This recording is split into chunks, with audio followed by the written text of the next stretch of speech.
Thanks for making the time to take the What Type of Sales Leader Are You quiz. Your quiz results report is being created as we speak and should be hitting your email box in about 30 minutes from now. In the meantime, let's talk about your results. I'm Mike McCormick, founder and president of PeopleRight Consulting and creator of this assessment. And I've been working with sales leaders like yourself, as well as sales leaders at higher levels for 20 years now. Based on the information you've shared and the little I know about your situation right now, your type of sales leader is what's known as the lion. What that means is that this is not your first rodeo, and you've probably been a sales leader many times before, or you wouldn't be managing a group of this size. You may have several sales leaders who manage their own teams working below you, or there may be several levels of sales leaders working below you. And your success depends on how well they lead their teams, and you want and need all of them to succeed. Because you're like the king of the jungle, you have the power within your organization probably to make changes to some significant processes that may already be in place, even if they're owned or controlled by other groups in your company. Some lions may be using some of the more advanced tools and processes based on things they've learned or been exposed to in the past. And they may think that they know all they need to know because they have led a large team for a while. But they may not be aware of all the new tools, processes, and analytics, such as machine learning, that are available to people who lead such large teams that track performance objectively, and other possibilities that are out there that could help them better predict the productivity of their salespeople even before you hire them. You may not have any frame of reference for the tools and processes that other lions use to increase sales productivity, especially those who have worked with even larger and more successful teams than yours. Lions may be really good at certain parts of managing and growing their sales teams, but still can be too focused on what has worked for them in the past, so that they miss new opportunities that people who are constantly pushing the people and performance envelopes are taking advantage of. And if you're always figuring out things based on your own or your own company's past experience, you might be at risk of being left in the dust of sales leaders who are finding new ways to combine tools, processes, and the advanced analytics that are available today because you've gotten too comfortable with your past success.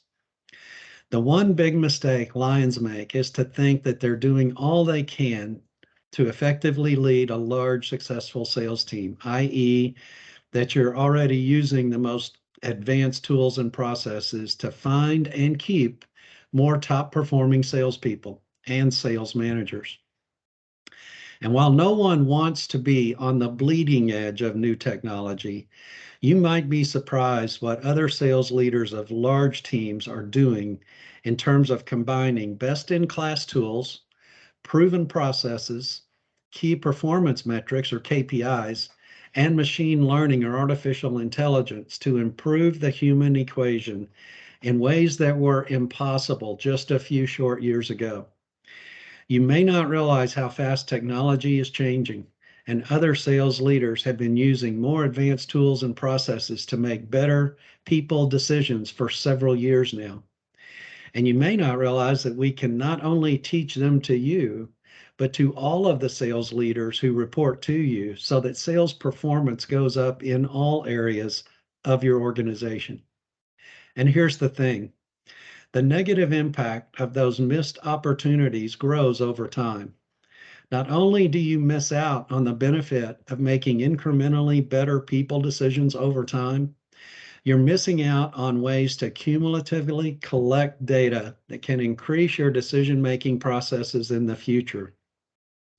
And not only could you be learning these things, but you could learn how to teach them to your team so that they don't have to go through the same learning curve that you did. Not only could you add people to your team who are more likely to succeed, but you could coach your existing team, not just the salespeople, but the other sales managers, to higher performance by starting to measure and track objective characteristics that the best salespeople in your specific market have in common. Think of having more time to spend on your core business because you're not having to spend time dealing with salespeople or sales managers who are underperforming and taking up all your time. And think about being able to increase your compensation because your team is performing better and you can go on better vacations or send your kids to better schools or be able to take time away from business to go see some of your kids' activities or events. All those things you're probably tasting some now, but you always would like to taste more of them. Look, I know you're already doing a lot of the right things, or you wouldn't be at the level you're at. I also know that you probably don't want to watch some canned presentation that sales leaders of smaller teams could benefit from. So, what if we got on a quick call to discuss what you are currently doing and see if there are some new things that might be a good fit for your team? We'll ask a few more questions to make sure we understand your current environment and share some options if we think you would benefit from them. We'll both know quickly if this is something that we want to pursue, and if so, we can discuss next steps. If not, it'll be nice to have met another successful sales leader and we can part friends. I'll be frank.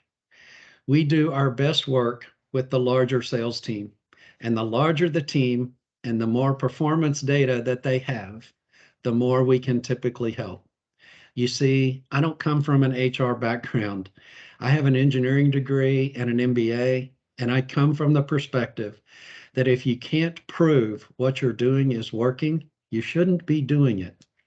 We're very particular about who we bring on as new clients, and we limit how many new clients we bring on at one time. So we want to make sure we'll be a good fit for your company, and I will share up front that we don't take on everyone who wants to work with us if we don't think they'd be a good fit. To schedule our 30-minute call to see if you're a good fit and we're a good fit for you, click on the button below. If you don't find a time on my calendar that works for you, or you need to talk sooner than my calendar shows time available, call my cell, which is also below, and I will see if I can move another commitment around on my calendar. I promise not to use all of this time if we determine this isn't a good fit for either of us. And again, my cell is 214-725-7935.